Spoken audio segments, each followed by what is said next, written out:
그리스도인들은 하나님의 뜻을 분별하고 하나님의 뜻을 따르려고 하는 사람입니다. 맞죠? 하나님의 뜻을 행하려면 어떻게 행해야 할까요? 기도하고 말씀을 열심히 읽고 또 기도 가운데 성령의 음성을 들으려고 애쓰고 또 부족하면 목사님이나 또는 지혜로운 사람들의 조언을 들어가면서 하나님의 뜻을 분별하려고 애를 써야 할 줄로 믿습니다. 자, 그런데 하나님의 뜻을 분별하는 데는 이 모든 것보다 전제되는 것이 있습니다. 그것이 뭘까요? 자기를 부인하는 겁니다. 자기를 부인하지 않으면 하나님의 뜻을 분별할 수가 없고, 또 하나님의 뜻을 분별한다고 할지라도 자기 욕심에 이끌려서 하나님의 뜻이 아니라 자기 뜻을 이루기 위해서 하나님의 뜻이라고 자신을 합리화시키는 경우가 참 많이 있게 됩니다. 그래서 예수님도 예수님을 따르는 제자들의 조건을 이렇게 제시하셨습니다. 누구든지 나를 따르려거든 자기를 부인하고 자기 십자가를 지고 나를 따를 것이니라. 누구든지 제 목숨을 구원하고자 하면 잃을 것이요 누구든지 나를 위하여 제 목숨을 잃으면 찾으리라. 아멘. 예수님은 우리에게 이렇게 가르치기만 하신 것이 아니라 직접 예수님도 그런 삶을 사셨습니다. 자기를 부인하는 삶, 그 삶이 무슨 삶입니까? 십자가를 지는 삶이 아니겠습니까? 예수님의 자기 부인의 삶을 사도 바울은 빌립보서에서 이렇게 설명했습니다. 그는 근본 하나님의 본체시나 하나님과 동등됨을 취할 것으로 여기지 아니하시고 오히려 자기를 비워 종의 형체를 가지사 사람들과 같이 되셨고 사람의 모양으로 나타나사 자기를 낮추시고 죽기까지 복종하셨으니 그 십자가에 죽으심이라. 아멘. 자, 이것이 예수님의 자기 부인의 완전한 모습일 것입니다. 자, 오늘 본문은 초막절 명절에 예수님께서 유대 종교 지도자들과 누가 정말 하나님의 뜻을 행하는 사람인지를 놓고 논쟁을 벌이는 내용입니다. 예수님이 진짜 하나님의 뜻을 행하는 사람인지 아니면 유대 종교 지도자들 너희들인지 한번 생각해 보라는 얘기예요. 그러면 누가 진짜 하나님의 뜻을 행하는 사람인지 어떻게 알 수가 있을까요? 먼저 자기를 부인하는 모습이 있는가라는 것을 봐야겠죠. 그럼 오늘 본문에 나타나는 예수님의 모습에서 어떤 부분이 자기를 부인하는 모습일까요? 예수님께서 예루살렘으로 올라가시는데 나타내지 않고 은밀히 가신 모습에서 예수님은 자기를 부인하는 모습을 우리는 발견할 수 있습니다. 예수님께서 명절에 예루살렘으로 올라가셨습니다. 처음에 동생들이 가자고 했을 때는 아직 내 때가 아니라고 거절하셨는데 동생들이 다 올라가고 난 후에 예수님은 홀로 은밀하게 예루살렘으로 올라가셨습니다. 10절에 이렇게 말씀합니다. 그 형제들이 명절에 올라간 후에 자기도 올라가시되 나타내지 않고 은밀히 가시니라. 왜 동생들과 같이 가지 않고 혼자 은밀하게 가셨을까요? 동생들이 예수님께 예루살렘에 가자고 한 것은 어떤 목적에서입니까? 더 넓은 데 가서, 더 큰 데 가서 자기를 나타내라고 말했습니다. 더 큰 데 가서 사람들 더 많이 끌어모아서 세력을 키우라고 말했던 것입니다. 그런데 예수님은 그렇게 자신을 나타내는 방식이 아니라 어떤 방식이요? 조용하게, 은밀하게 이렇게 행하셨다는 겁니다. 이게 여러분 자기 부인적 요소가 여기 있다는 거예요. 자, 두 번째 하나님의 뜻을 행하는 사람은 어떤 사람일까요? 기도하는 사람이겠죠. 더 나아가서 기도를 그냥 하는 것이 아니라 기도하는 가운데 하나님의 성령님의 음성을 듣는 사람이어야 할 것입니다. 예수님께서 동생들에게 나는 이 명절에 올라가지 아니하겠노라 라고 말씀을 해놓고 나중에 홀로 가셨어요. 왜 마음이 바뀌었을까요? 오늘 본문에서 그것에 대한 설명은 없습니다. 그러나 우리는 예수님의 말씀과 행동을 살펴볼 때 예루살렘으로 가라고 하는 하나님의 사인, 하나님의 음성이 있었다라고 볼 수가 있습니다. 예수님께서 예루살렘에 가서 할 일이 있다는 얘기죠. 많은 사람들에게 드러내고 자기를 나타내고 이러는 그런 삶이 아니라 하나님께서 예수님께 말씀해 주시는, 그래서 그 백성들에게, 유대인들에게 가르쳐 주어야 할 하나님의 말씀이 있었다는 거예요. 오늘 보면 16절에서 그것을 말씀하고 있습니다. 내 교훈은 내 것이 아니요 나를 보내신 이의 것이니라. 예수님의 가르침, 그 말씀이 예수님이 생각내서 낸 것이 아니라 하나님께서 주신 거라는 거예요. 근데 하나님이 주셨으니까 어떻게 해요? 가서 전해야 되겠죠. 자, 요한복음 12장 49절에서도 예수님께서 이런 말씀하셨습니다. 내가 내 자의로 말하는 것이 아니요 나를 보내신 아버지께서 내가 말할 것과 이룰 것을 친히 명령하여 주셨으니. 그러니까 하나님께서 말씀하신 것을 자기는 전한다는 얘기예요. 그러니까 예수님은 깊은 기도 생활 속에서 하나님의 음성을 들은 것이죠. 그래서 예수님은 기도할 때 이런 기도를 드렸습니다. 요한복음 17장 8절인데 거기서 예수님이 하나님께 이렇게 기도합니다. 나는 아버지께서 주신 말씀들을 그들에게 주었사오며. 나는 아버지께서 내게 주신 말씀들, 그 말씀들을 그들에게 가르쳐 주었다는 얘기죠. 하나님의 말씀을 내가 정확히 잘 가르쳐 주었다고 하나님께 지금 기도하면서 보고를 하고 있는 거예요. 자, 그러니까 예수님은 기도하고 들은 하나님의 말씀을 가르친다는 거예요. 여러분, 우리가 하나님의 뜻을 행한다고 하지만 정말 정확한 하나님의 뜻, 그 하나님의 때와 하나님의 방법까지도 정확하게 순종하고 따른다는 것은 어쩌면 우리에게는 거의 불가능한 일이죠. 그렇죠? 그것을 우리는 인정할 수밖에 없습니다. 이 세상에 어느 누구도 정말 하나님의 뜻과 정말 일치되는 그 삶을 살았던 사람은 거의 없습니다. 오직 예수 그리스도밖에는 없습니다. 그래서 사도 바울은 그는 보이지 않는 하나님의 형상이다. 하나님을 우리에게 완벽하게 계시해 준 하나님의 본체시다. 이렇게 고백을 한 것입니다. 자, 그런데 여러분, 우리도 이 하나님의 음성을 들을 수 있다는 거죠. 성경에 기록된 말씀인 로고스뿐만 아니라 하나님의 음성이 내 말을 들을 수 있다는 겁니다. 주의 음성을 듣는 귀가 여러분에게도 열릴 수 있기를 주의 이름으로 축원합니다. 아멘. 자, 세 번째는 하나님의 뜻을 알기 위해서 성경을 연구해야 합니다. 예수님께서 성전에 올라가셔서 가르치시자 유대인들이 놀랍게 여겼습니다. 15절에 이렇게 유대인들이 표현합니다. 유대인들이 놀랍게 여겨 이르되 이 사람은 배우지 아니하였거늘 어떻게 그를 아느냐 하니. 자, 배우지 아니하였다라고 하는 말은 학벌이 없다는 얘기예요. 좋은 학교, 누구 제자, 이런 타이틀이 없다는 얘기예요.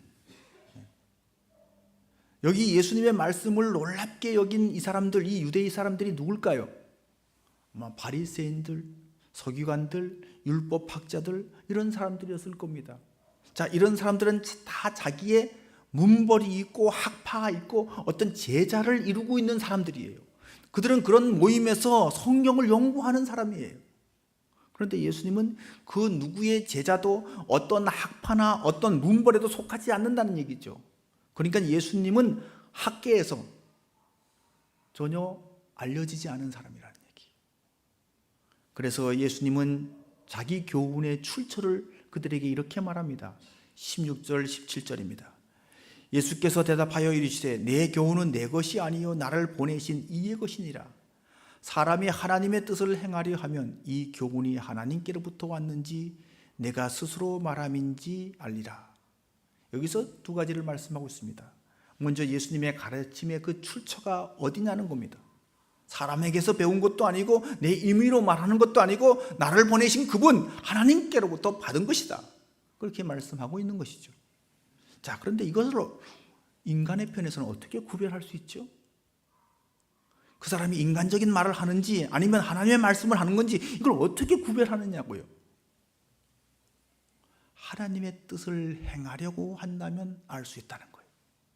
아멘. 네. 자, 그러니까 유대인들은 예수님의 말씀을 듣는 자세가 잘못됐다는 얘기예요. 누가 더 많이 아는가, 누가 더 좋은 학벌인가. 여러분, 설교가 그런 것을 드러내는 것입니까? 설교자의 지식의 정도를 파악하려고 여러분 설교를 듣는 겁니까? 아니죠. 의정부 중앙교회에 이광석 감독님이 계시는데, 집회할 때마다, 목사님들이 모여서 집회할 때마다 마지막에 이분이 어른이시니까 축도를 하는 경우가 참 많이 있습니다. 그런데 이분의 축도를 들어보면 앞에서 설교했던 목사님의 그 설교를 어떻게 그렇게 잘 요약해서 정말 표현을 하는지 정말 놀라울 때가 많이 있어요. 제가 그럴 때 집회 같은 데 참석해 보면. 그래서 제가 어느 날 그 감독님께 물었습니다. 감독님, 어떻게 그 설교를 그렇게 잘 요약해서 축도를 하실 수 있습니까? 그 비결이 뭡니까? 그래 물었더니까 그분이 이렇게 말씀하세요. 나는 누가 설교를 하든 그 설교자를 통해서 하나님께서 나에게 무슨 말씀을 하시려는지 정말 경청해서 들어. 아니, 그렇게 들으려고 나는 애를 쓰면서 들어. 이렇게 말씀하시는 거예요. 설교자의 수준을 파악하려고 듣는 것이 아니라, 오늘 강단에 누가 섰든지 간에 오늘은 그를 통해서 하나님이 말씀하신다고 생각하고, 하나님의 말씀이 나에게 주신 말씀이 무엇이냐, 이것을 듣는다는 거예요. 그런데 오늘 유대인들은 어떻게 들은 것입니까? 예수님의 영적 수준, 예수님의 지적 수준, 예수님의 성경 지식의 수준을 평가를 하고 판단을 내려고 들었다는 얘기예요.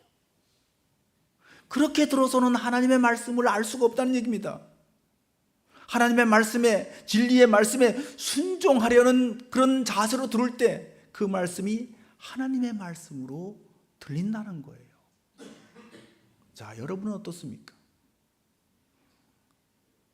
설교를 학문적으로, 지식적으로 평가하고 판단하려고 듣는 것입니까? 절대로 그렇게 들어서는 안 된다는 것이죠. 하나님의 뜻을 알고 행하려고 하는 자세로 들어야 된다는 겁니다. 또한 목사도 자기의 어떤 세상적인 지식이나 학문을 자랑하려고 설교를 해서는 안 될 것입니다. 하나님의 말씀을 전하려고 해야지 자기 생각이나 자기 지식을 자랑하려고 해서는 안 된다는 거예요.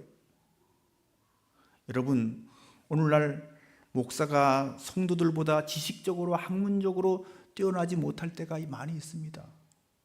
성도들 중에서도 공부 많이 하고 학문적으로 뛰어난 분들도 있습니다. 그럼에도 불구하고 목사가 설교할 수 있는 것은 그 말씀이 내 교훈이 아니라 나를 보내시고 나를 세우신 하나님의 말씀이기 때문인 줄로 믿습니다. 이게 없으면 목사는 설 자리가 없는 거예요. 그래서 예수님은 설교가 하나님의 말씀이냐 아니냐를 구별하는 중요한 기준을 이렇게 제시합니다. 18절에서 이렇게 제시합니다. 스스로 말하는 자는 자기 영광만 구하되 보내신 이의 영광을 구하는 자는 참되니 그 속에 불의가 없느니라. 자기 영광을 구하는 사람은 스스로 말하는 사람이에요. 자기 지식을 자랑하는 사람이에요. 그러나 보내신 분의 영광을 위해서 말하는 사람은 하나님의 말씀을 전하는 사람이에요. 바로 그 사람이 참되다는 얘기예요. 참 선지자와 거짓 선지자를 구별하는 기준도 바로 이것이라는 거예요. 자기 영광을 위해서 하느냐, 하나님의 영광을 위해서 하느냐. 세상 사람들은 모두 자기 이익, 자기 영광을 위해서 살아갑니다. 그렇죠? 세상이기 때문에 그런 거예요. 그런데 교회는 절대로 그래서는 안 됩니다. 교회는 하나님의 영광을 위해서 존재하는 곳입니다. 교회는 사람을 위해서 존재하는 것이 아닙니다. 교회는 하나님을 위해서, 하나님의 영광을 위해서 존재하는 겁니다. 그래서 교회에서 어떤 개인의 사익을 위한 어떤 것이 있다고 한다면 그게 거짓이에요. 그게 위선이에요. 그게 죄악인 거예요. 이것은 오늘날 이단과 사이비를 구별하는 중요한 기준이 될 거예요. 대개 이단을 보면 보통 교주의 영광을 위해서, 교주의 이익을 위해서 그 집단이 다 존재합니다. 그렇죠? 하나님께 영광 돌리는 것보다는 어떤 특정한 사람의 영광을 추구하게 될 때 그 집단은 이단이고 그 집단은 사이비가 되는 거예요. 사실 예수님 당시 유대계 지도자들이 그랬다는 겁니다. 그것을 19절에서 직접적으로 지적하고 있어요. 모세가 너희에게 율법을 주지 아니하였느냐? 너희 중에 율법을 지키는 자가 없도다. 너희가 어찌하여 나를 죽이려 하느냐? 여러분, 모세가 준 십계명의 6번째 계명이 뭐죠? 살인하지 말라라는 계명이죠. 자, 유대인들, 바리새인들이, 서기관들이 이 계명을 몰랐을까요? 잘 알았을 것이고 많이 가르쳤을 겁니다. 그런데 왜 그들이 예수님을 죽이려고 하는 겁니까? 왜 살인하려고 하는 겁니까? 율법을 무시하는 겁니다. 하나님의 말씀일지라도 자기 생각과 맞지 않으면 그 말씀을 지키려고 하지 않는다는 겁니다. 이것이 자기 영광만을 구하는 사람의 적나라한 모습이라는 거예요. 일반적 원리로서는 하나님의 말씀을 잘 설명합니다. 잘 가르칩니다. 그런데 구체적으로 자기에게 적용할 때는 그 말씀이 자기에게 이익이 되느냐? 그 방향에서만 적용을 한다는 거예요. 이게 자기를 위한 영광이고 이런 삶이 위선적 삶이라는 거예요. 마태복음에 보면 예수님께서 이런 바리새인들의 행태를 고발하면서 이렇게 말씀하셨습니다. 마태복음 23장 2절에서 4절입니다. 서기관들과 바리새인들이 모세의 자리에 앉았으니 그러므로 무엇이든지 그들이 말하는 바는 행하고 지키되 그들이 하는 행위는 본받지 말라. 그들은 말만 하고 행하지 아니하며 또 무거운 짐을 묶고 사람의 어깨에 지우되 자기는 이것을 한 손가락으로도 움직이려 하지 아니하며. 그렇습니다. 바리새인들은 율법을 잘 가르칩니다. 그런데 그것을 적용할 때는 자기 이익이 먼저 우선입니다. 하나님의 영광을 위한 삶이 아니라 하나님의 영광을 위해서 살라고 그렇게 사람들에게 가르쳐 놓고는 자기는 그것을 이용해서 자기 영광을 취하는 거예요. 이게 위선자라는 거예요. 이게 사꾼이라는 거예요. 자, 이렇게 유대인들이 앞에서는 하나님의 말씀을 잘 가르치는 것 같습니다. 그런데 뒤에서는 뭐를 한다고요? 살인을 모의하고 있다는 거예요. 사람 죽일 것을 모의하고 있는 거예요.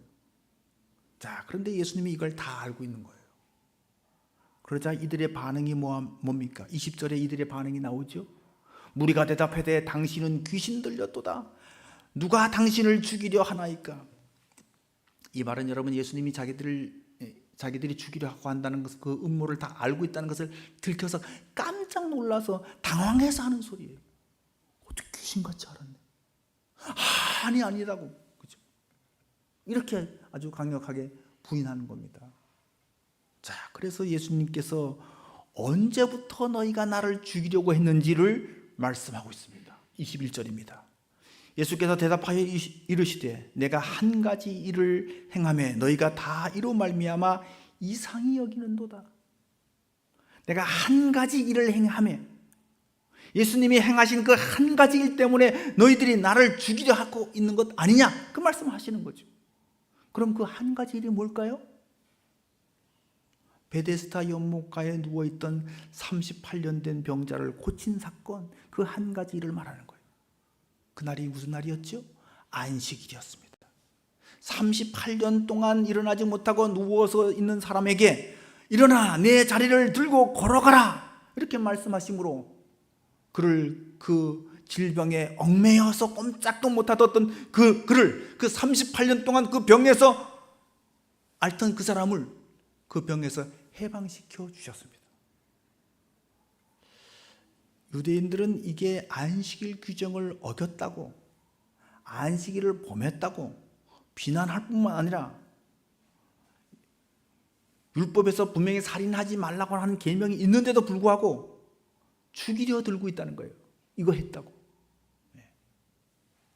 자, 22절부터는 바로 이것에 대한 예수님의 반론이에요. 22절부터 한번 읽어봅니다. 모세가 너희에게 할례를 행했으니 그러나 할례는 모세에게서 난 것이 아니요 조상들에게서 난 것이라. 그러므로 너희가 안식일에도 사람에게 할례를 행하느니라. 자, 여기서 할례를 지금 예를 들고 있어요. 할례는 태어난 지 8일 만에 행하게 되어 있습니다. 그것이 창세기 17장 10절에서 11절에 나옵니다. 너희 중 남자는 다 할례를 받으라. 이것이 나와 너희와 너희 후손 사이에 지킬 내 언약이니라. 너희는 포피를 배워라. 이것이 나와 너희 사이의 언약의 징표니라. 이게 누구에게 하신 말씀입니까? 아브라함에게 하신 말씀이에요.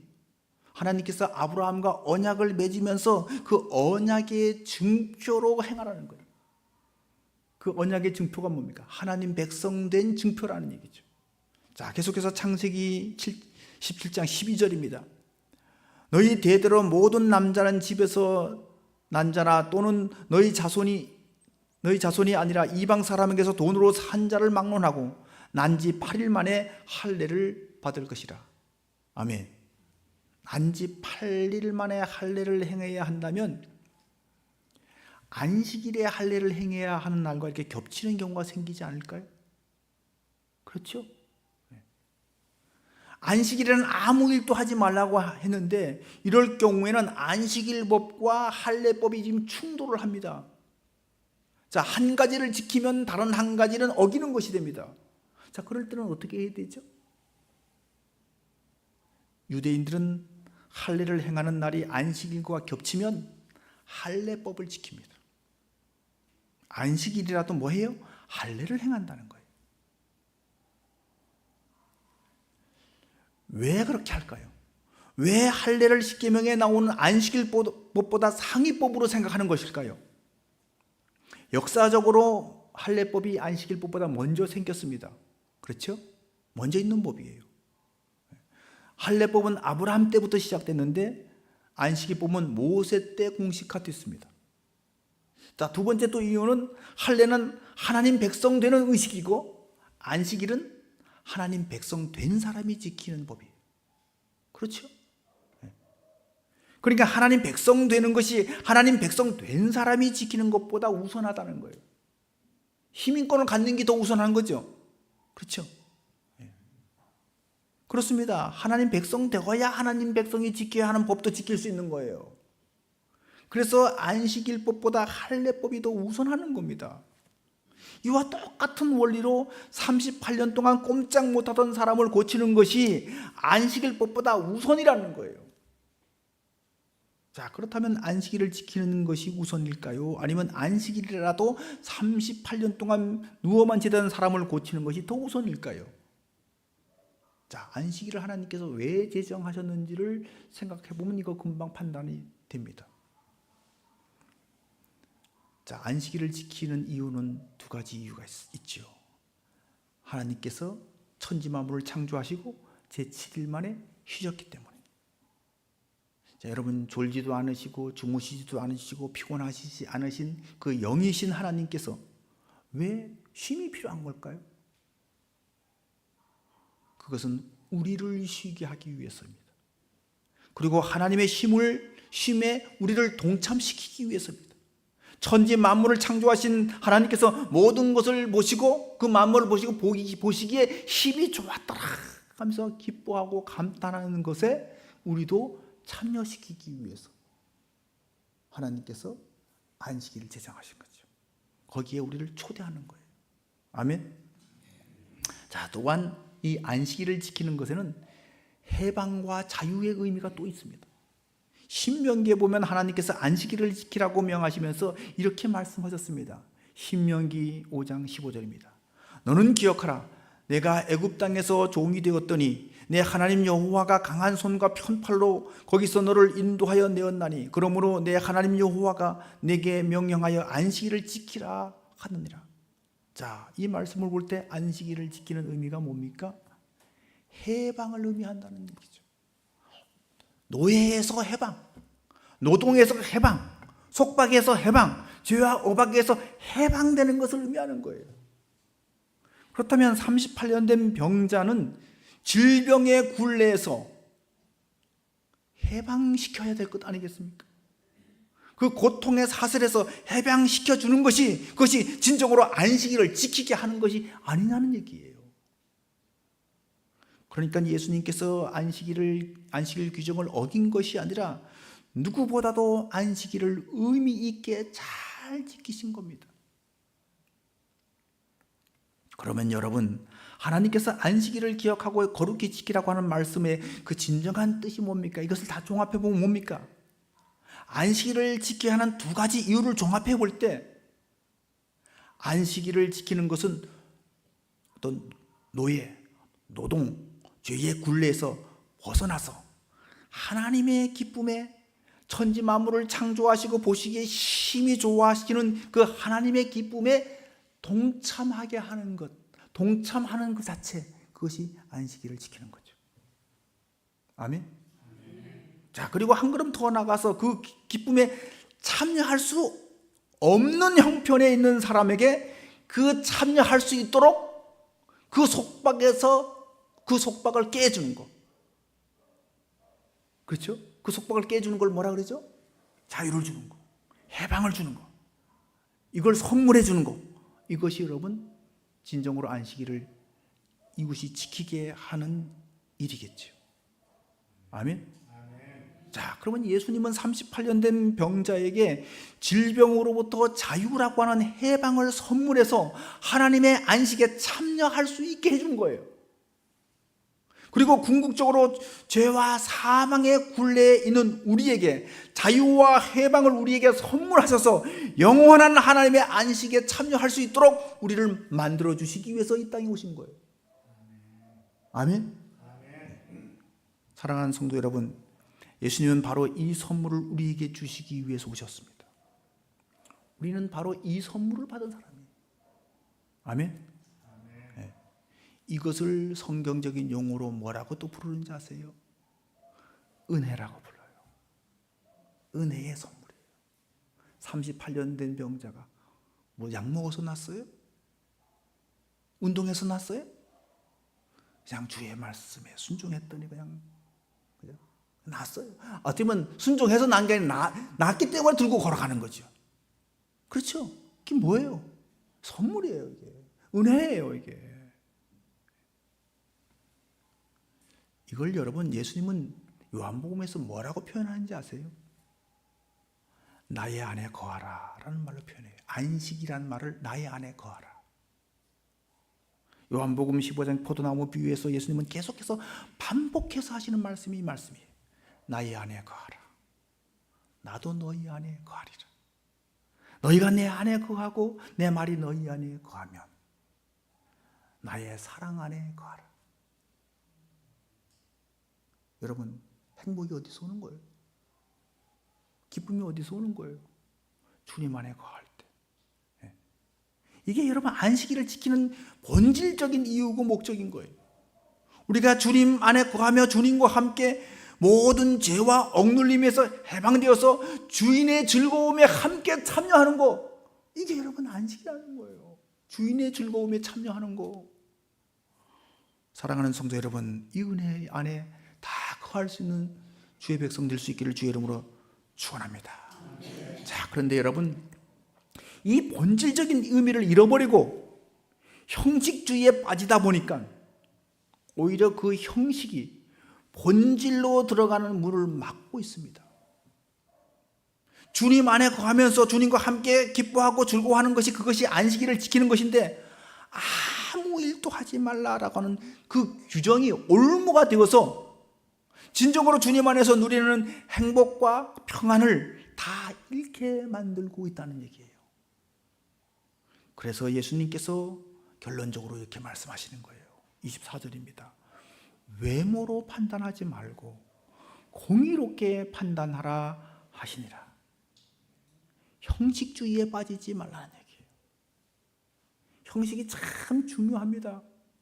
왜냐하면 형식은 내용을 담고 있기 때문에 그렇습니다. 그런데 그 내용, 그 형식이 절대화되면 그 형식이 우리로 하여금 내용에 접근조차 못하게 만드는 걸림돌이 될 수 있다는 거예요. 멋진 선물을 준비했어요. 포장지를 얼마나 좋은 걸 했는데 뜯을 수 없어.